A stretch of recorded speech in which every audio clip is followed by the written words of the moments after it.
Hello guys, कैसे हैं आप लोग? होप करता हूँ आप लोग अच्छे ही होंगे। तो मैंने पहले ही जो है इसरो वीएसएससी के डॉक्यूमेंट वेरिफिकेशन और स्किल टेस्ट के रिगार्डिंग वीडियो बना दिया है। ये वीडियो जो है वो यूआरएससी से स्पेसिफिक है। मैंने जो है यूआरएससी भी क्रैक किया है। यूआरएससी एक्चुअली वो स्ट्रैक की वैकेंसी थी, लेकिन उसमें स्ट्रैक और यूआरएससी दोनों की कंबाइंड वैकेंसी थी। मैंने उसमें अप्लाई किया था वीएसएससी में सिलेक्शन से पहले, तो उसका एग्ज़ाम आया तो वो भी मैंने दिया था और मेरा वो भी अनफॉर्चुनेटली क्रैक हो गया था। तो उसके भी स्किल टेस्ट में मैं अपियर हुआ था जस्ट टू टेक एक्सपीरियंस। तो उसका एक्सपीरियंस उतना अच्छा नहीं रहा, बट हालांकि मेरे स्किल टेस्ट में जो है मार्क्स काफ़ी अच्छे थे। 100 आउट ऑफ 100 मार्क्स थे। तो मैं आज आप लोगों को बताऊंगा कि यूआरएससी के स्किल टेस्ट में मेरे से क्या क्वेश्चन पूछे गए और मैंने उसको कैसे सोल्व किया। और आप लोगों को अच्छा आइडिया मिल जाएगा इसके लिए, अगर आप लोग का स्किल टेस्ट है तो उसके लिए। तो वहाँ का एक्सपीरियंस उतना अच्छा नहीं था। एक्सपीरियंस अच्छा नहीं था मतलब वहाँ की जो फैसिलिटी थे और इसरो वीएसएससी के एक्सपेक्टेशन से जो मुझे यहाँ पे मिला था, मैं वही एक्सपेक्ट करके गया था। वो उसको मीट नहीं कर पाया इस ट्रैक का जो है। मतलब अगर फैसिलिटी के बारे में बात करें तो जो भी ट्रांसपोर्टेशन की सुविधा है और वहाँ पे जाने के बाद जो हम लोगों को ले गया स्किल टेस्ट के रूम में, तो वो सब ठीक है, तो ओवरऑल अच्छा था।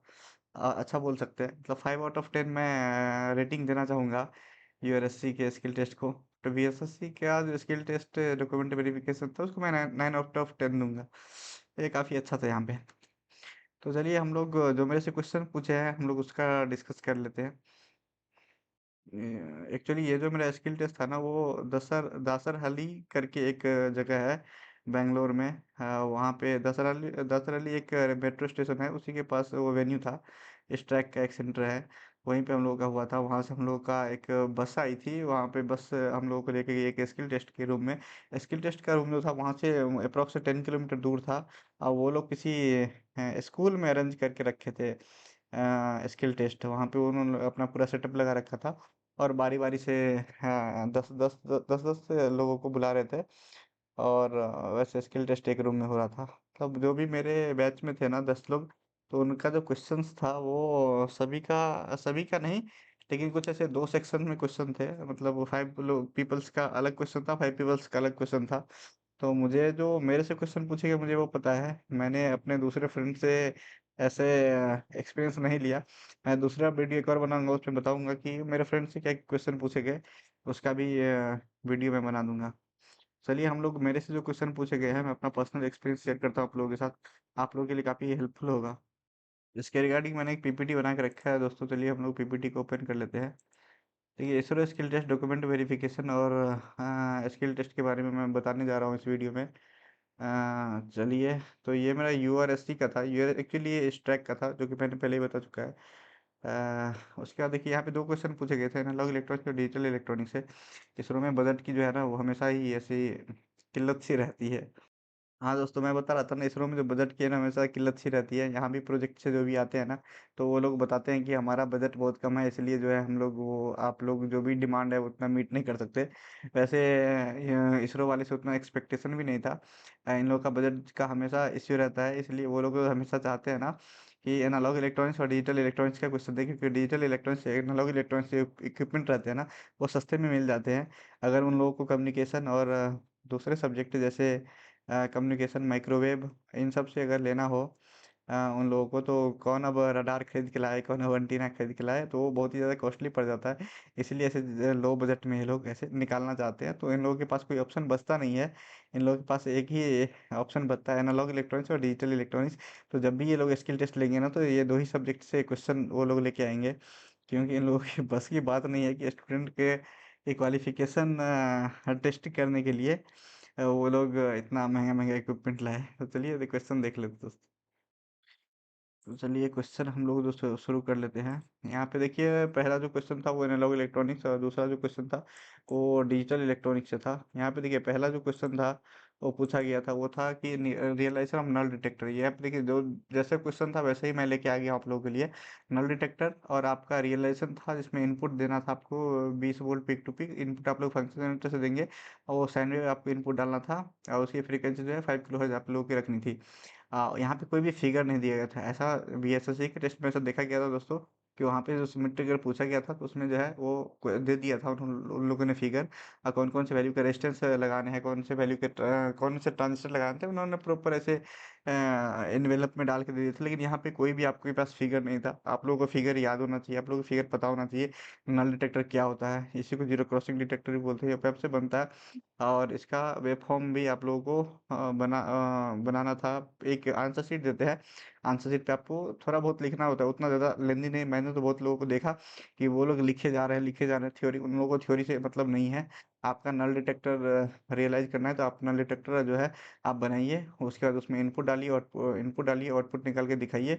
ड्यूटी साइकिल है तो ड्यूटी साइकिल का फ़ॉर्मूला लगा के ड्यूटी साइकिल उन लोगों को कैलकुलेट कर लीजिए, वो लोग संतुष्ट है। मैंने ऐसे ही किया है, मैंने बहुत लंबे-लंबे पैराग्राफ्स नहीं लिखे थे, तो मेरा काफ़ी अच्छा ना 100 आउट ऑफ 100 मार्क्स थे इसमें, स्किल टेस्ट में। आप लोग उतना करने की ज़रूरत नहीं है आप लोगों को। देखिए यहाँ पे जो है वो 741 आईसी दिया हुआ था, जो कि ओपैम्प का होता है। तो आप लोग ओपैम्प से ही यहाँ पे बनाना था। तो ये दिया हुआ था, और इसमें कौन से पिन जो है, कौन से इसका आइडेंटिफिकेशन क्या है वो भी दिया हुआ था। पिन नंबर 1 2 3 कौन सा इन्वर्टिंग, कौन सा नॉन इन्वर्टिंग, कौन सा प्लस वीसीसी है, कौन सा माइनस वीसीसी है, वो सारे आप लोगों को दिए हुए थे। ऐसा ही चार्ट दिया था।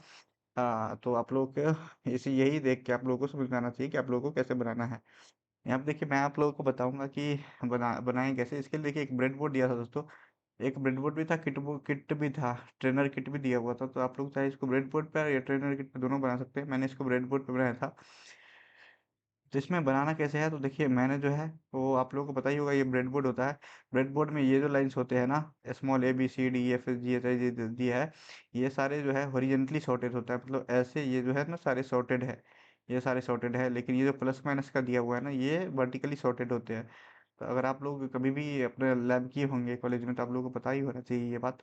तो यहाँ पे देखिए आप लोगों को कैसे करना है। तो एक्चुअली इसका जो सर्किट होता है ना, ये देखिए यहाँ पे सर्किट पे ही मैं लेके आ गया हूँ। यहाँ पे एक ये ओपैम्प होता है 741 आईसी, और यहाँ पे जो है उसमें इनपुट डालना है। इनपुट किस पिन पे डालना है, देखिए प्लस है, नॉन इन्वर्टिंग पिन पे आपको इनपुट डालना है, और इन्वर्टिंग पिन को आपको क्या करना है, ग्राउंड कर देना है, यहाँ पे जीरो डालना है आप लोगों को, और आउटपुट लेना है आप लोगों को। देखिए आउटपुट पिन आपका क्या है, यहाँ पे देख लेते हैं। आउटपुट है आपका 6 नंबर पिन से आपको आउटपुट लेना है, 3 नंबर पिन से आपको नॉन इन्वर्टिंग में इनपुट डालना है, और टू को करना है ग्राउंड।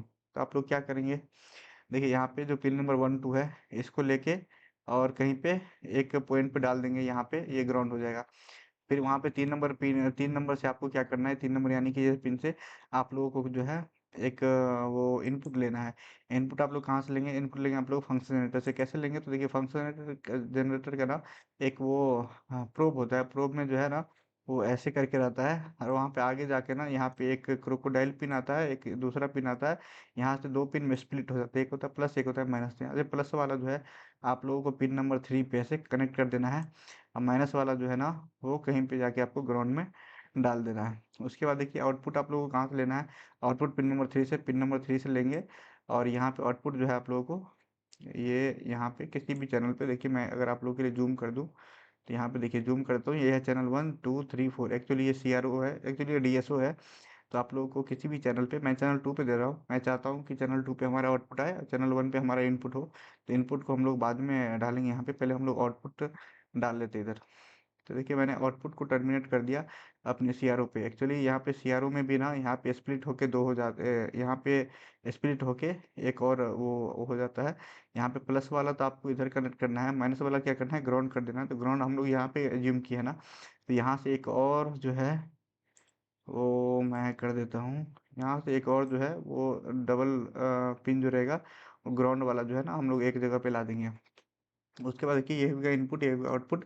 और उसके बाद अगर मैं आप लोगों को सर्किट की बात कर लूँ, तो यहाँ पे एक प्लस वी सेट होता है, एक माइनस वी सेट होता है, जो कि फिगर में नहीं बताया गया है। वहाँ पे आई थिंक मुझे क्वेश्चन से मुझे याद है, वहाँ पे प्लस वी सेट और माइनस वी सेट भी दिए हुए थे।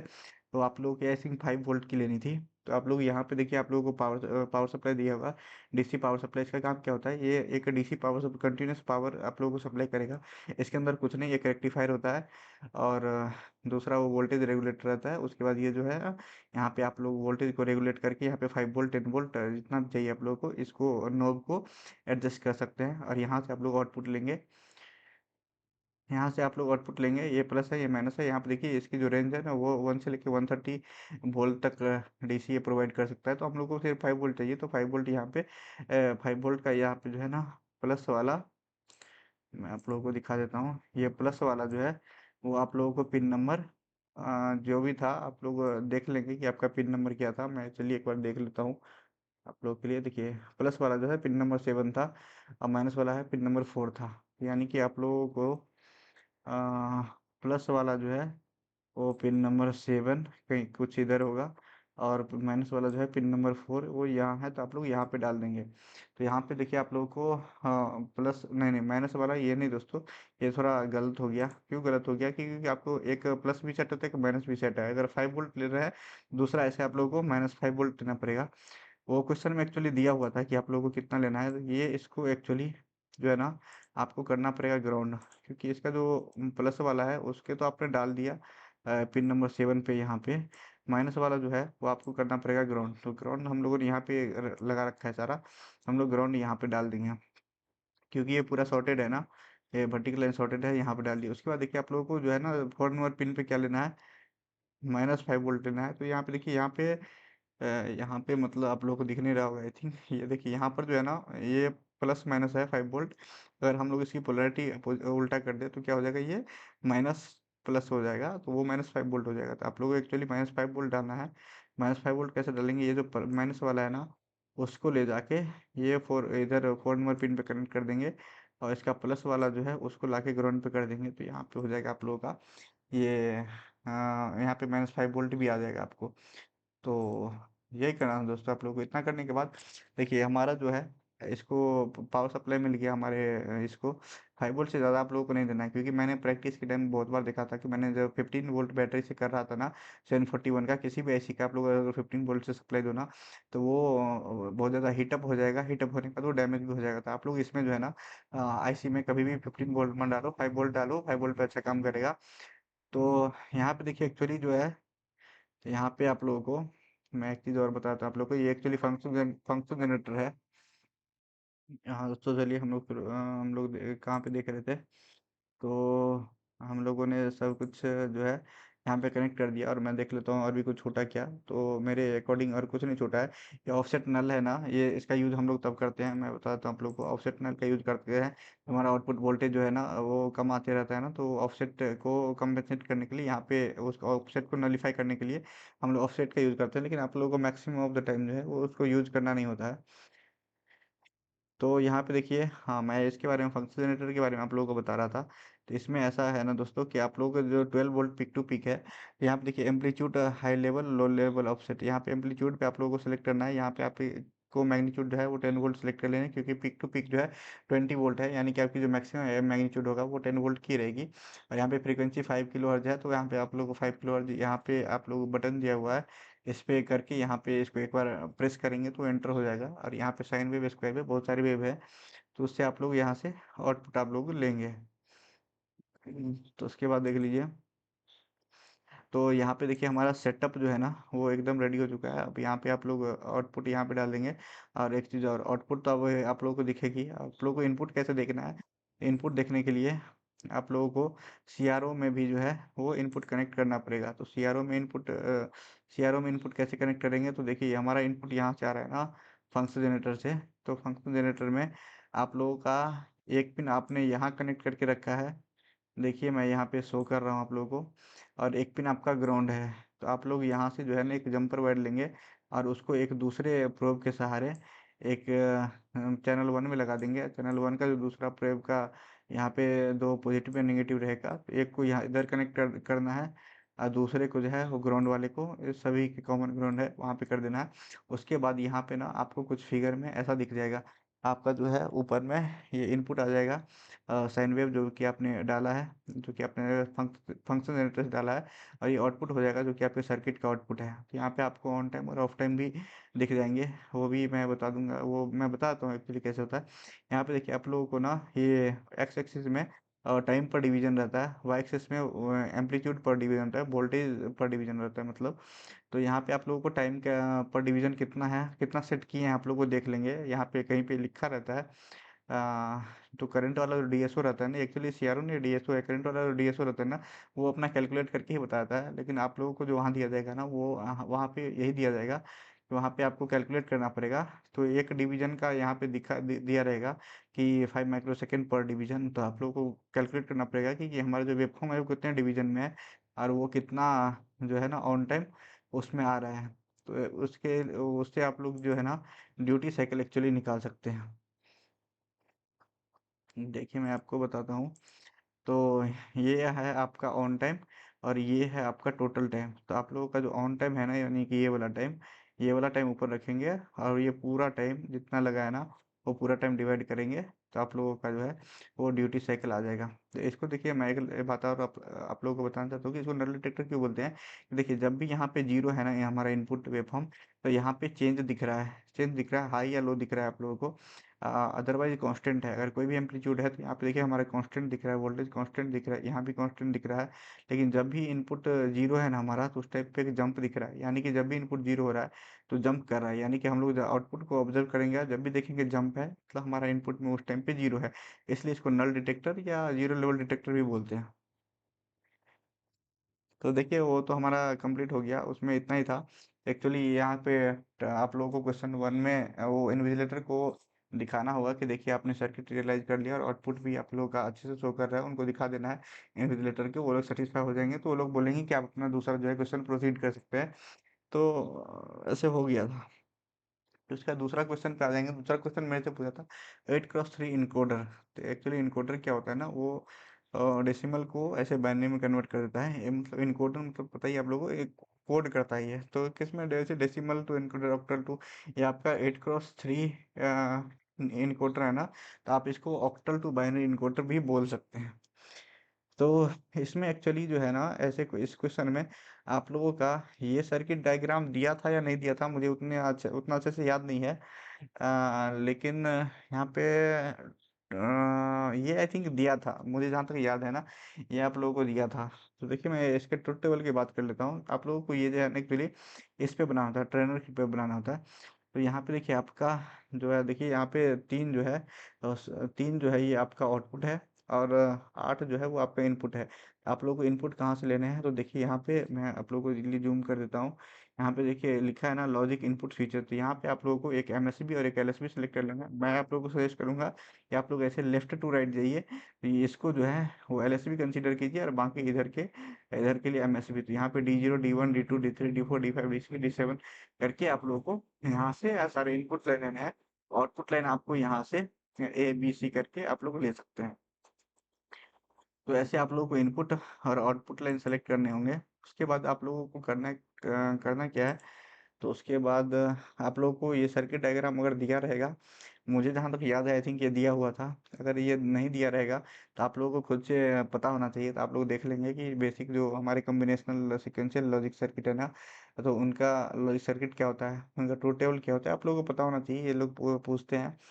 तो आप लोगों को यहाँ पे देख लीजिए, इसके ट्रुथ टेबल से क्लियरली पता चल रहा है कि जब हमारा ए का जब हम लोग आउटपुट ए का जब यहाँ पे बोलियन एक्सप्रेशन लिखेंगे ना, तो इसका एसओपी फॉर्म में लिखेंगे। तो जहाँ पे 1111 है, तो इसका इक्वेशन लिखेंगे, फिर इसका इक्वेशन सारे को एसओपी फॉर्म में करके ऐड करेंगे ना, तो आपका वो D4 D5 D6 D7 आ जाएगा। यानी कि आपका ए कब सेलेक्ट होगा, जब ए का जो हो जाएगा एक्सप्रेशन, वो हो जाएगा D4 D5 D6 D7 करके आ जाएगा। तो आप लोगों को ऐसे ही, तो यहाँ पे आप लोगों को मैं एक और बताना चाहता हूँ। यहाँ पे देखिए 7432, ये जो है ना और गेट की ऐसी होती है, 2 इनपुट और गेट होता है। वहाँ पे जो 7432 ऐसी जो होती है ना, उसमें एक ऐसी में वो आपके 4 और गेट होते हैं। 4 और गेट जैसे ऐसी है ना, तो उसमें आपका 2 जो है ना लेफ्ट साइड, और 2 है राइट साइड, आप लोगों का होता है। तो आप लोग जब भी वो अगर बनाएंगे ना इसके डिजिटल इलेक्ट्रॉनिक्स इक्वेशन, तो आप लोग को आइडेंटिफाई कर लेना। आप लोग यहाँ पे जो है ना ट्रेंड किट पे आप लोग डाल लेंगे कि यहाँ पे आपका जो है ना, आप लोग इसको यहाँ पे आप लोग को क्या करना है, तो यहाँ पे आप लोग ऑर्गेट की आईसी डालनी है। और ऑर्गेट की आईसी में जो है आपके 4 ऑर्गेट होंगे, तो आप लोग ऐसे आइडेंटिफिकेशन डाल देंगे कि ये ऑर्गेट 1 है, ये 2 है, ये 3 है, 4 है। तो एक्चुअली यहाँ पे देखिए आप लोगों को यहाँ पे 3 3 6 3 9 टोटल 9 नंबर्स ऑफ आप लोग के और गेट यूज़ करने पड़ेंगे, तो उसके लिए आप लोगों को जो है ना 3 आईसी यूज़ करनी पड़ेगी। तो जो 2 आईसी में जो है ना टोटल 8 ही होंगे आपके और गेट, आपको 3 आईसी यूज़ करनी पड़ेगी। तो आप 3 आईसी यूज़ कर लेंगे, एक आईसी यहाँ डालेंगे, एक आईसी यहाँ डालेंगे, एक आईसी यहाँ डालेंगे। फिर देखिए यहाँ पे पहला और गेट पे आप लोगों को जो है वो D3 और D4 डालना है, और उसका जो आउटपुट आएगा ना वो ऐसे दूसरे और गेट पे जाना चाहिए। तो ये आप लोगों को बहुत ही केयरफुली करना है। मैं बताऊंगा आप लोग कि आप लोग जब भी अगर ट्रेनर किट पे काम कर रहे हो ना, तो अगर यहाँ पे 8x1 आप लोग 8x3 आप लोग इनकोडर बनाओगे, तो यहाँ पे जंबल ऑफ वायर हो जाएंगे, बहुत सारे वायर्स आ जाएंगे, इतने सारे वायर्स हो जाएंगे ना। अगर आप लोग बीच में कहीं आप लोगों को डिस्टरबेंस आ गया और आप लोग भूल गए कि मैं किस स्टेप पे था, तो आपको फिर वहीं से कंटिन्यू करना बहुत ही मुश्किल हो जाएगा। आपको पता ही नहीं चलेगा कि मैं कहाँ था, मैं किस ऑर्गेट पे इनपुट डाला था, कहाँ से आउटपुट ले रहा था। तो आप लोगों को जब ये ट्रेनर किट पे काम कर रहे हो ना, तो थोड़ा सा भी डाइवर्ट नहीं होना है, थोड़ा सा भी इससे ध्यान नहीं हटाना है। अगर ध्यान हट गया ना दोस्तों, तो आप लोगों को बहुत ही वो प्रॉब्लम हो जाएगा। उसके बाद क्या होगा कि अगर आप लोग बना भी लिए, कहीं पे मिस्टेक हो गया ना, तो आप लोग इसमें आइडेंटिफाई कर ही नहीं पाएंगे। आप लोगों से हो ही नहीं, मैं 100% गारंटी देता हूँ, आप बता ही नहीं पाएंगे कि इसमें गलती कहाँ है। तो वैसे केस में क्या करेंगे, 3 घंटा का टाइम रहता है स्किल टेस्ट में, बहुत ही सफिशियंट टाइम रहता है। तो अगर ऐसी प्रॉब्लम आई ना कभी भी कि अगर आपका कहीं मिस्टेक हो रहा है, आपका आउटपुट प्रॉपर नहीं आ रहा है, तो उस टाइम क्या करेंगे आप लोग कि सारे जो जंबल सॉफ्टवेयर रहेंगे ना, सारे पैच कोड्स को हटा देना है। आप लोग को फिर से शुरू करना है, इनिशिएट करना है, तभी हो पाएगा आप लोगों को। पूरे कंसंट्रेशन के साथ करना है, वो आउटपुट आएगा। तो देखिए यहाँ पे आपको एक ऐसी लगाएंगे, यहाँ पे एक ऐसी, यहाँ पे एक ऐसी, और जो भी जैसे जिस टाइप से यहाँ पे हमारा ये रियलाइजेशन है ना, उस टाइप से आप लोग एक एक और गेट पे इनपुट डालेंगे, फिर आउटपुट लेंगे, फिर उसको दूसरे और गेट पे डालेंगे, फिर वो ऐसे कर करके करना है। तो आपके जो है ना 3 आउटपुट्स आ जाएंगे टोटल, वो 3 आउटपुट्स के को इधर डालने हैं। और उसके बाद जो इन्विजिलेटर आएंगे ना, आप लोग को एक्चुअली आपको ऐसे पैच कोड्स दे रहेंगे। तो ये आप लोग को ऐसे पैच कोड्स इधर इधर जो है ना वो इंसर्ट करने रहते हैं। तो उसके बाद जो है ना, अगर आप लोग बना लेंगे, तो आप लोग खुद से वेरीफाई करेंगे। कैसे करेंगे, तो देखिए जब आपको लोग D0, यानी कि जब आप इसको इस स्विच जो है ना यहाँ पे आप लोग कर देते हैं, ये स्विच हाई लो है ना, जब इसको हाई करेंगे ना आप लोग, जब इसको हाई करेंगे आप लोग, तो यहाँ पे क्या होना चाहिए, तो एक भी आपका एलईडी ABC देखिए 00 है, तो आपका एक भी एलईडी जो है ना वो ग्लो नहीं करेगा। फिर उसका 001, इसके बाद देख लीजिए आप लोग को D1 को हाई करना है। D1 को हाई करने का मतलब यहाँ पे जो आपका D1 है, इसको करेंगे और इसको ऑफ करेंगे लो पे। जब D1 को हाई करेंगे ना, तो आपको जो है ना वो C वाला एलईडी, यानी कि जो आपका ये वाला एलईडी है, वो आपको ग्लो करना चाहिए, बाकी सारा नहीं ग्लो करना चाहिए। ऐसे करके आप लोग ट्रुथ टेबल पूरा चेक करेंगे, अगर आपका सही आ रहा है, आप अपने वेरिफिकेशन के बाद ही इन्विजिलेटर को बुलाएंगे और वो आपका वेरीफाई करेंगे, और उसके बाद इसके अकॉर्डिंग मार्क्स देंगे। अगर आप लोग पहले ही बुला लेते हैं, अगर आप में उसमें प्रॉब्लम हो जाती है, तो फिर वो लोग ऐसे बताएंगे कि प्रॉब्लम है, आप लोग चेक करो, तो उससे बेटर रहेगा। तो अगर वो बताएंगे ना कि कुछ प्रॉब्लम है, तो आप लोग प्रेशर में आ जाएंगे। इसलिए मैं बता रहा हूँ कि आप लोगों को खुद से पहले चेक करना है कि आप लोग जो है ना वो सही है कि नहीं। अगर आप लोग आपसे खुद से हो जा रहा है ना, उसके बाद ही आप इन्विजिलेटर को कॉल कीजिए और बोलिए कि ये मेरा हो गया है, आप ऐसे वेरीफाई कर लीजिए। तो वो लोग आके आपको रैंडम इनपुट्स बोलेंगे डालने के लिए। तो यहाँ पे देखिए, यहाँ पे रैंडम इनपुट्स मान लीजिए आप D7 डालते हैं, D7 कोड ऐसे यहाँ पे आपका D7 है, इसको ट्रिगर ऊपर करते हैं, तो आपका देखिए तीनों एलईडी जो है 111, यानी कि आपका तीनों एलईडी जो है वो ग्लो करने लगेगा। ऐसा है, तो इसलिए ये एक इनकोडर, अगर आप दो स्विच को एक साथ इनकोडर करते हैं ना, तो वो प्रायोरिटी इनकोडर के केस में आ जाता है। वो उतना नहीं पूछाता आप लोगों से, प्रायोरिटी इनकोडर में डोंट केयर का कंडीशन भी आता है। तो उतना आपको लोगों को डीप में नहीं जाना, आप लोगों का बस इतना ही मोर देन सफिशियंट है। और इसमें तो कुछ बात करने लायक बात रह नहीं गई। और मैं आप लोगों को बता दूं, इसमें जो ऐसे आप लोग इनकोडर बनाते थे, उसका ट्रूथ टेबल आप लोगों को बनाना था, आंसर शीट में ट्रूथ टेबल बनाना होता है। उसके बाद वेरीफाइड ट्रूथ टेबल है, तो वो आप लोगों को इन्विजिलेटर को दिखाना होता है कि आपका वेरीफाई करके दिखाना होता है। और इसमें मैं आप लोगों को और कुछ जो है नहीं है मेरे ख्याल से इसमें, जो भी है वो सब मैंने बता दिया आप लोगों को। तो यही था दोस्तों क्वेश्चन जो कि मेरे से इस ट्रैक के स्किल टेस्ट में पूछे गए। हालाँकि क्वेश्चंस जो है काफ़ी सिंपल थे, लेकिन मेरे कुछ और भी फ्रेंड थे, उन लोगों से जो है क्वेश्चंस ऐसे जो ओपैम्प से पूछे गए थे ना, वो सिंगल ओपैम्प का यूज़ करके नहीं, उन लोगों को डबल ओपैम्प का यूज़ करना था। वो सेकंड स्टेज होता है ना, stage 1, stage 2, second stage op amp दे दिया था और वहाँ से एक जंपर के थ्रू रेजिस्टेंस भी लगाना होता है। तो उसमें बहुत सारे कुछ कनेक्शन रजिस्टर, कैपेसिटर्स लगाने थे आई थिंक। तो ऐसे भी क्वेश्चंस पूछे गए थे, ज़रूरी नहीं है कि एक्चुअली यहाँ पे 10 लोगों का जो ग्रुप था ना, 10 लोगों में ऐसे 5-5 पीपल्स का जो था वो 2 टाइप्स ऑफ क्वेश्चन थे। 5 लोगों को दूसरा टाइप का क्वेश्चन दिया, 5 लोगों को जो है वो दूसरा टाइप का क्वेश्चन दिया गया था। तो ऐसे ही था, बट क्वेश्चंस काफ़ी सिंपल्स होते हैं। आप लोग अगर थोड़े से भी इंटेलेक्चुअल हैं, आप लोगों ने अगर कभी लैब भी नहीं कर रखा है ना, अगर थोड़े से भी आप में बुद्धि की समझ है, तो आप लोगों को जो है ना वो क्वेश्चन बन जाने वाला है। कोई मैं तो कुछ प्रिपरेशन करके नहीं गया था। मेरा कॉन्फिडेंस तो ऐसे ही है था, क्योंकि मैं पहले से भी बीएसएससी में जॉब करता था। तो मेरा मेरा मैं उतना टेंशन नहीं लिया। मैं डायरेक्ट ऐसे मुँह उठा के चला गया स्किल टेस्ट में। सोचा जो होगा देखा जाएगा, क्या होगा। अच्छा ही गया, काफ़ी अच्छा गया एक्चुअली। 100 आउट ऑफ 100 मार्क्स रहे थे मेरे। तो यही था दोस्तों, ऐसे ही आप लोग अपना प्रिपरेशन करते रहिए, और चलिए आपके फ्यूचर प्रिपरेशन के लिए आपको बेस्ट ऑफ लक। चलिए मिलते हैं ऐसे किसी बहुत ही मज़ेदार वीडियो में, तब तक के लिए बाय बाय, सी यू।